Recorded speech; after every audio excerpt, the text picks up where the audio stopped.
Assalamualaikum warahmatullahi wabarakatuh dan salam komando. Saya Don Dinar, kita ketemu lagi di Komando Podcast hari ini, dan hari ini saya mau bicara tentang bisnis di sektor publik, di mana ini berdampak sejak adanya COVID, dan apa harapan-harapan dari pekerja di bisnis sektor publik ini. Di studio kita sudah hadir seorang narasumber, ya, namanya Valerie, ya. Apa kabar? Assalamualaikum. Waalaikumsalam warahmatullahi wabarakatuh. Sehat, Pak? Alhamdulillah. Om Leri tiap hari sudah jogging terus di Karibosi, ya. Iya. Itulah harapan kita supaya bisa lebih segar dan lebih aktif. Iya. Iya. Oke, topik kita sedikit lebih menyinggung ke bisnis Anda, ya. Saya tahu Anda sibuk di properti juga. Iya. Terus ada sektor publik, yaitu jual beli mobil. Betul. Nah, apa pengaruhnya COVID dengan jual beli mobil beberapa bulan terakhir ini? Iya, pengaruhnya ini sangat besar sekali. Iya. Pada waktu mau masuk COVID ya di Januari. Iya. Itu di Desember kami masih alhamdulillah masih eksis, ya. Dalam sebulannya itu masih bisa terjual ya kurang lebih 5 sampai 8 unit ya. Itu pribadi, belum masuk ke showroomnya ya.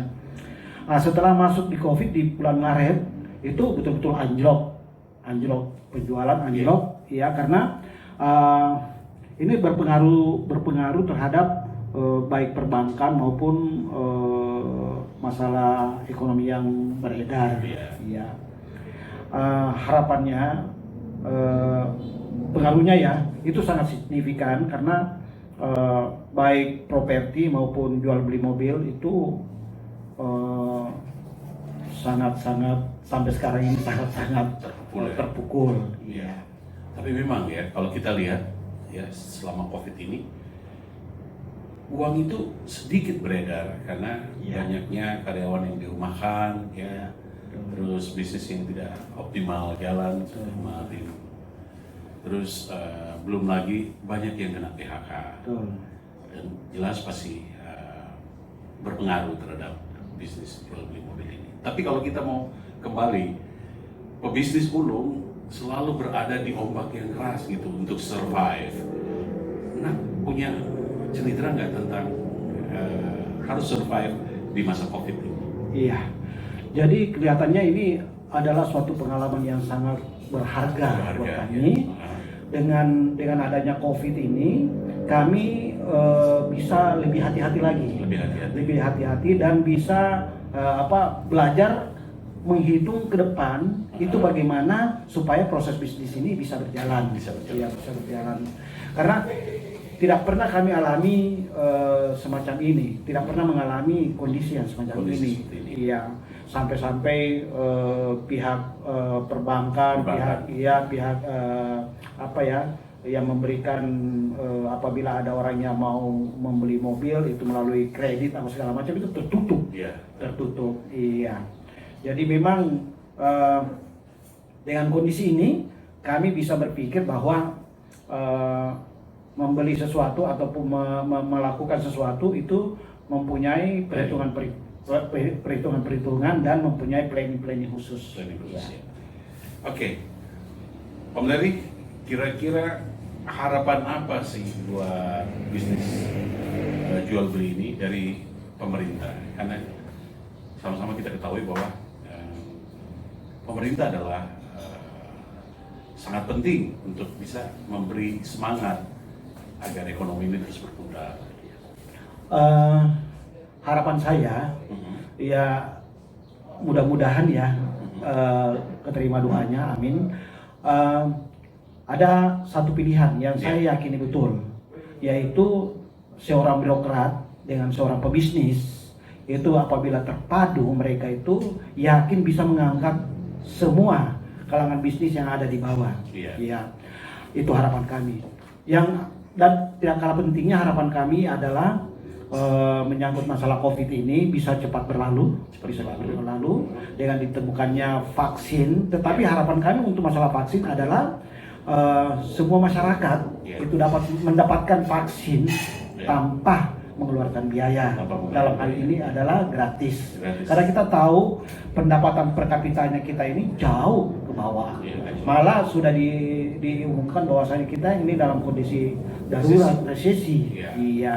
Tetapi insya Allah dengan kepemimpinan yang baru dan kebijakan yang baru dari pemerintah, sehingga COVID ini bisa berlalu, yakin saya kira bisnis kami akan bisa lebih bagus karena ada campur tangan ataupun ada kebijakan khusus yang akan secara otomatis akan dikeluarkan oleh para pimpinan.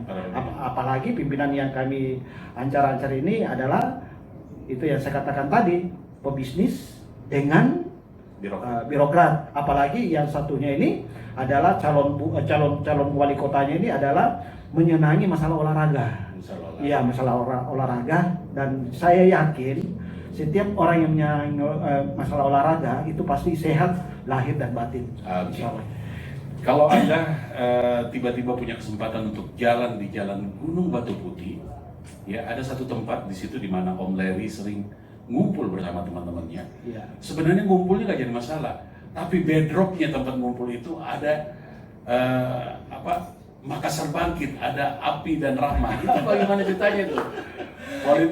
Politik, bisnis sektor publik digiring ke politik, gimana ceritanya? Iya, jadi sebenarnya secara spontanitas ya. Spontanitas. Tapi memang semua di sana udah suka benar sama Insya Allah Pak, Api itu Rahman. ada yang kata boleh dikatakan 101%. 101% ya? 101% yang memilih itu insya Allah, karena kita tahu bahwasanya beliau ini tidak dilakukan Tanpa paksaan ya? Tanpa paksaan. Iya.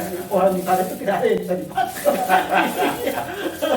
Sangat independen banget ya? Independen banget, dan latar belakang mereka itu bermacam-macam. Iya.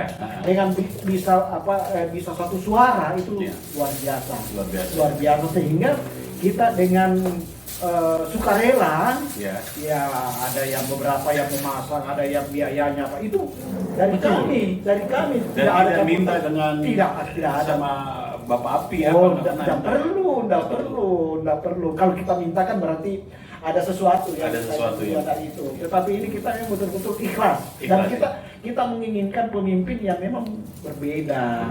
Iya, itu harapan kami. Iya, memang menarik ya ketika kita bersatu ya, karena memang punya pilihan yang sama.